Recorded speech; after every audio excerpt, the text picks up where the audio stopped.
नमस्कार। पिछली बार हमने टेप्स के इस्तेमाल से ये सुंदर कलाकृति बनाई थी और इसमें बने आकारों के बारे में जाना था।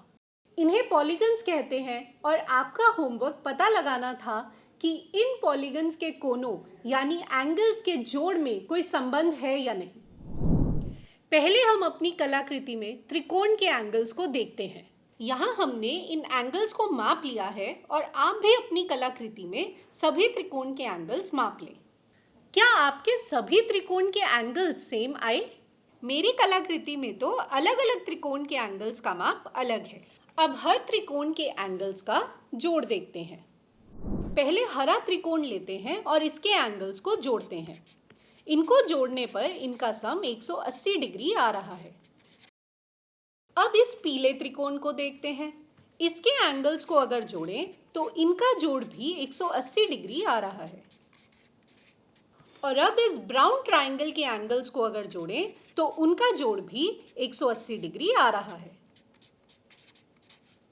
हमने देखा हमने जो भी त्रिकोण लिए सबके एंगल्स का जोड़ 180 डिग्री आ रहा है। क्या ये कहना सही होगा कि कोई भी त्रिकोण लो उसके एंगल्स का जोड़ 180 होता है? हमने कुछ त्रिकोण में एंगल्स को मापकर वेरीफाई तो कर लिया है, लेकिन गणित में जब तक प्रूफ ना हो तब तक उस रिजल्ट को हम मान नहीं सकते।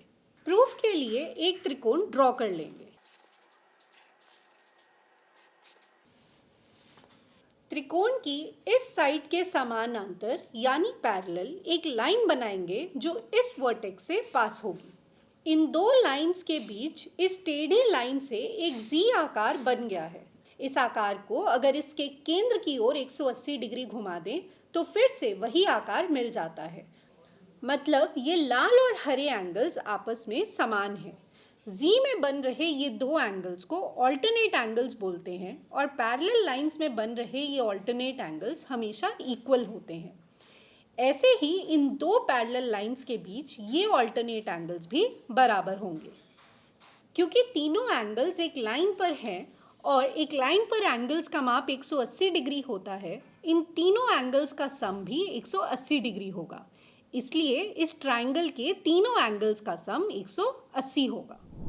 और क्योंकि हमने एक जनरल ट्रायंगल लिया तो हम कोई भी ट्रायंगल लें उसके एंगल्स का जोड़ हमेशा 180 डिग्री ही आएगा।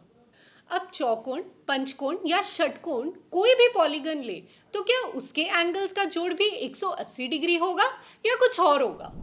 इसे चेक करने का एक तरीका तो एंगल्स को मापकर उनका जोड़ करना है। लेकिन मान लीजिए 20 भुजाओं वाला पॉलीगन है, फिर तो बहुत समय लगेगा जोड़ निकालने में। इसलिए इसे आसान करने के लिए हम ट्रायंगल के एंगल्स के सम का इस्तेमाल करेंगे। इस चौकोन को ऐसे त्रिकोण में डिवाइड करेंगे जो एक दूसरे के ऊपर ओवरलैप ना हो और उन त्रिकोण के सभी वर्टेक्स चौकोन के वर्टेक्स ही हों। ऐसा करने के कई तरीके हो सकते हैं। एक तरीका किसी भी एक वर्टेक्स को बाकी के वर्टिसेस के साथ सीधी रेखा से जोड़ना है। हम देखेंगे साथ वाले दो वर्टेक्स ऑलरेडी वर्टेक्स के साथ जुड़े हुए हैं और बाकी के वर्टेक्स से जोड़ने से हमारा चौकोन दो त्रिकोण में बंट गया है। ये दो त्रिकोण हमारी नॉन ओवरलैपिंग और वर्टेक्स वाले कंडीशन को सैटिस्फाई कर रहे हैं। अब इन दो त्रिकोण के एंगल्स को हम अलग अलग रंग से मार्क कर लेंगे। जैसे कि हमने देखा था कि त्रिकोण के एंगल्स का जोड़ 180 होता है, तो यहाँ काले एंगल्स का सम 180 है और लाल एंगल्स का सम भी 180 है। इन सभी एंगल्स को जोड़ने पर हमें सम 360 मिलता है और ये 6 एंगल्स मिलकर हमारे चौकोन के एंगल्स बनाते हैं, यानी चौकोन के एंगल्स का जोड़ 360 होता है। यही प्रोसेस अब हम पंचकोण के साथ करेंगे। कोई भी एक वर्टेक्स को बाकी के वर्टिसेस से सीधी रेखा से जोड़ देंगे। अब ये पंचकोण कितने त्रिकोण में बंट गया? 3 में। आप किसी भी तरीके से पंचकोण को त्रिकोण में डिवाइड करें, हमेशा 3 नॉन ओवरलैपिंग त्रिकोण ही मिलेंगे।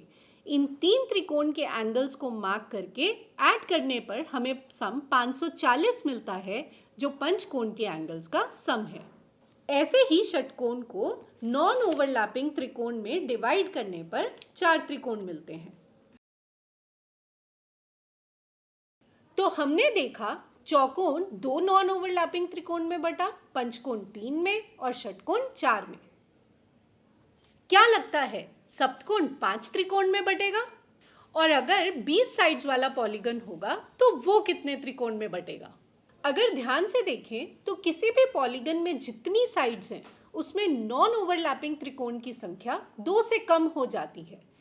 यानी अगर किसी पॉलीगन की साइड्स की संख्या को n मान ले तो उस पे n-2 नॉन ओवरलैपिंग त्रिकोण बनेंगे और इन सब त्रिकोण के एंगल्स को जोड़ने पर उनका सम n-2 टाइम्स 180 है, जो कि हमारे n साइड वाले पॉलीगन्स के एंगल्स का सम है। अभी तक हमारी कलाकृति में जो भी एंगल्स बने उनका माप 0 और 180 के बीच में था। ऐसे पॉलीगन्स को हम कॉन्वेक्स पॉलीगन्स कहते हैं। लेकिन मान लीजिए इस सीधी रेखा से बने इस बंद आकार में एक एंगल 180 से ज़्यादा हो जाए तो क्या अब ये पॉलीगन है? बिल्कुल, ये सीधी रेखा से बना एक बंद आकार है, लेकिन एक एंगल 180 से ज़्यादा होने के कारण इन्हें कॉन्केव पॉलीगन्स कहते हैं। ये चौकोन, पंचकोण, षटकोण सभी कॉन्केव पॉलीगन्स हैं। अब आपके लिए 2 सवाल हैं। क्या हमारी टेप्स लगाने की कंडीशन को सेम रखते हुए टेप्स को ऐसे लगा सकते हैं जिससे कॉन्केव पॉलीगन बन जाए?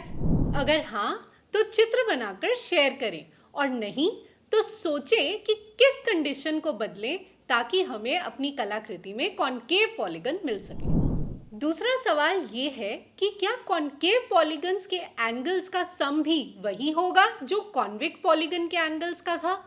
एक्सप्लोर करें और हमारे साथ अपना उत्तर ज़रूर शेयर करें। धन्यवाद।